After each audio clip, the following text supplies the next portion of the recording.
Facebook founder mark Zuckerberg Apple company మీద నిప్పులు చెరిగారు.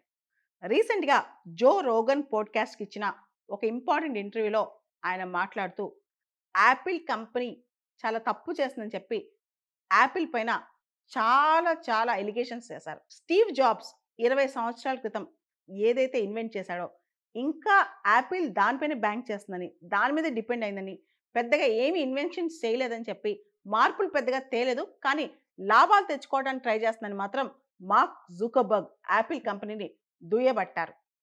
Steve jobs invention ఏదైతే యాపిల్ ఐఫోన్ ఉందో, అది one of the inventions of the times. చాలా గొప్ప విషయం. వరల్డ్‌లోనే టాప్ మోస్ట్ ఇన్వెన్షన్స్ అని పొగుడుతూనే, ఇంకో పక్క యాపిల్ పాలిసీస్‌ని చాలా తప్పు పట్టారనమాట. అసలు ఎందుకు మార్క్ జుకర్బర్గ్‌కి యాపిల్ కంపెనీ మీద కోపం వచ్చింది? ప్రధానంగా ఆయన చెప్పేదేంటంటే, ఎవరైతే ఆల్టర్‌నేటివ్ ప్రొడక్ట్స్ డెవలప్ చేస్తున్నారో, ఆ కాంపిటీషన్‌ని యాపిల్ వాళ్ళు డిస్ట్రాక్ట్ చేస్తున్నారని చెప్తున్నారనమాట. ఎట్లా? యాపిల్ ఎప్పుడైనా సరే యాపిల్ డివైజెస్‌కి సీమ్‌లెస్ కనెక్టివిటీ ఓన్లీ యాపిల్ ప్రొడక్ట్స్‌కే ఇస్తుంది. వేరే ఎవ్వరు ప్రొడక్ట్ తయారు చేసినా అది యాపిల్ డివైజెస్‌కి ఫిక్స్ కాకుండా తయారు చేస్తుంది. కావాలనే యాపిల్ కాంపిటీషన్‌ని డిస్కరేజ్ చేస్తుంది. యాపిల్ తను రీఇన్వెంట్ చేసుకోకుండా వచ్చే కాంపిటీషన్ రానీయకుండా చేస్తుందని చెప్పి మార్క్ జుకర్బర్గ్ చెప్పుకొచ్చారనమాట. అంతేకాదు యాపిల్ ఐపాడ్స్ వీటన్నిటికన్నా బెటర్ ఐపాడ్స్ కానీ, లేదా రీసెంట్‌గా యాపిల్ వర్చువల్ రియాలిటీ హెడ్సెట్ ఏదైతే ఉందో, దానికంటే గొప్ప హెడ్సెట్ మెటాకుందని, కానీ కావాలని చెప్పి యాపిల్ వీటన్నిటిని తక్కువ చేసి, తప్పు పట్టేసి, వీటన్నిటిని సైడ్ లైన్ చేయడానికి యాపిల్ బిజినెస్ మాత్రమే ప్రమోట్ చేసుకుంటుందని చెప్పుకొచ్చారనమాట.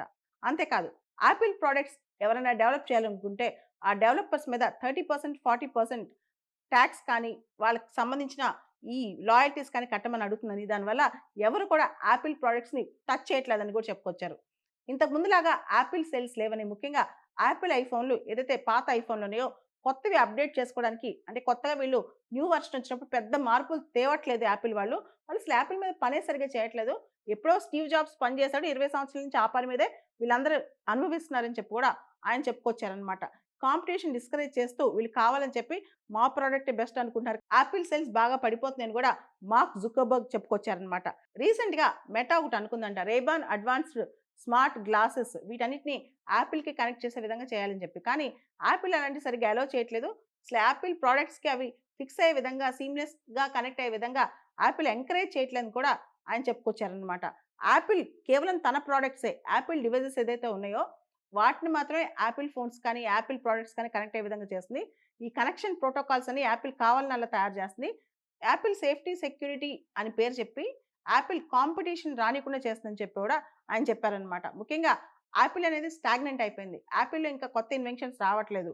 అండ్ టెక్ ఇండస్ట్రీ అనేది ఏదైతే న్యూ ఇన్వెన్షన్స్ ఉన్నాయో, టెక్నాలజీ ఉందో, ఇవన్నీ కూడా సూపర్ డైనమిక్‌గా చేంజెస్ వస్తున్నాయి. అండ్ ఈరోజు చేసింది రేపే ఉండట్లేదు. అలాంటి టైంలో యాపిల్ 20 సంవత్సరాల క్రితం చేసిన దానికి ఎంత మార్పులు తీసుకొచ్చిందని చెప్పి కూడా ఆయన ప్రశ్నించారు. కొత్త కంపెనీస్ కొత్త ప్రొడక్ట్స్ చేస్తుంటే యాపిల్ వాటిని రానీయకుండా చేస్తుందని చెప్పి మార్క్ జుకర్బర్గ్ తప్పుపట్టారు. ఓ పక్క స్టీవ్ జాబ్స్‌ని పొగుడుతూనే, ఇంకో పక్క యాపిల్ కంపెనీ పాలిసీస్‌ని తప్పుపట్టారు మార్క్ జుకర్బర్గ్. ఇవన్నీ ఒక పక్కన పెడితే డిస్రప్టివ్ టెక్నాలజీ అని చెప్పి మనందరం వింటూ ఉంటాం. డిస్రప్టివ్ టెక్నాలజీ అంటే పాత రోజుల్లో మనం పేజెస్ వాడేవాళ్ళం. ఆ తర్వాత పెద్ద హెడ్సెట్స్, హ్యాండ్‌సెట్స్ వాడుతున్నాం. ఇప్పుడు స్మార్ట్ ఫోన్స్ వచ్చాయి. ల్యాప్‌టాప్స్ వచ్చాయి. పామ్ టాప్స్ వచ్చాయి. తర్వాత కొన్ని రోజులు ఫింగర్ టాప్స్ వస్తాయి. ఆ తర్వాత అసలు ఏ డివైస్ లేకుండా మన చేతిలోంచో, మన ముక్కులోంచో, ఎక్కడి నుంచైనా మన బాడీ పార్ట్‌లోంచో ఫోన్ ఆపరేట్ చేసేయొచ్చు. డివైస్ క్యారీ చేయకుండా. ఇలా పాత టెక్నాలజీ పోయి కొత్త టెక్నాలజీ వస్తా ఉందన్నమాట. ఈ టైంలో యాపిల్ నేనే ప్రపంచం మొత్తం ఎప్పటికి ఏలాలి, నేను చిన్న అడ్వాన్స్‌మెంట్సే తీసుకొస్తానంటే ఎలా కుదురుతుంది? మీరు చూడండి యాపిల్‌లో ఒక్కొక్క వర్షన్, కొత్త వర్షన్ వచ్చేటప్పటికి పెద్దగా ఎంత చేంజెస్ వస్తున్నాయి. రీసెంట్‌గా యాపిల్ వాళ్ళు వర్చువల్ రియాలిటీ హెడ్సెట్ ఒకటి తీసుకొచ్చారు. చాలా కాస్ట్‌లీ అన్నమాట. యాపిల్ ఏం చేస్తుందంటే తన ప్రొడక్ట్ తను చిన్నగా ఇంప్రూవ్ చేసి దాని కాస్ట్ మాత్రం చాలా పెంచేస్తుందన్నమాట. దీంతో యాపిల్ యూసేజ్ అనేది ఒక ప్రీమియం, ఒక ప్రివిలేజ్‌గా మారిపోయింది. అంతకంటే ఎక్కువ క్వాలిటీ అవుట్‌పుట్స్ బయట కంపెనీస్ ఇచ్చినా యాపిల్ ఆ కాంపిటీషన్ డిస్కరేజ్ చేస్తుంది. యాపిల్ తెలివిగా చిన్న ఎడిషన్స్ చేసాయి. అంటే తన మెయిన్ ప్రొడక్ట్‌కి కనెక్ట్ అయ్యే చిన్న ఎడిషన్స్ చేసి ప్రొడక్ట్ కాస్ట్ పెంచేస్తుంది తప్పితే మంచి చేయట్లేదు. ఇండస్ట్రీకి మంచి చేయట్లేదు. కన్జ్యూమర్స్‌కి మంచి చేయట్లేదు అని చెప్పి మాట్లాడారు మార్క్ జుకర్బర్గ్. యాపిల్ వల్ల మెటా లాంటి కంపెనీస్ చాలా నష్టపోతున్నాయని కూడా మార్క్ జుకర్బర్గ్ చెప్పుకొచ్చారు. ఈ విధంగా యాపిల్ కంపెనీ పెద్దగా అడ్వాన్స్‌మెంట్స్ ఏమి చేయలేదని చెప్పి మార్క్ జుకర్బర్గ్ ఈ పాడ్‌కాస్ట్‌లో తెలియజేశారు.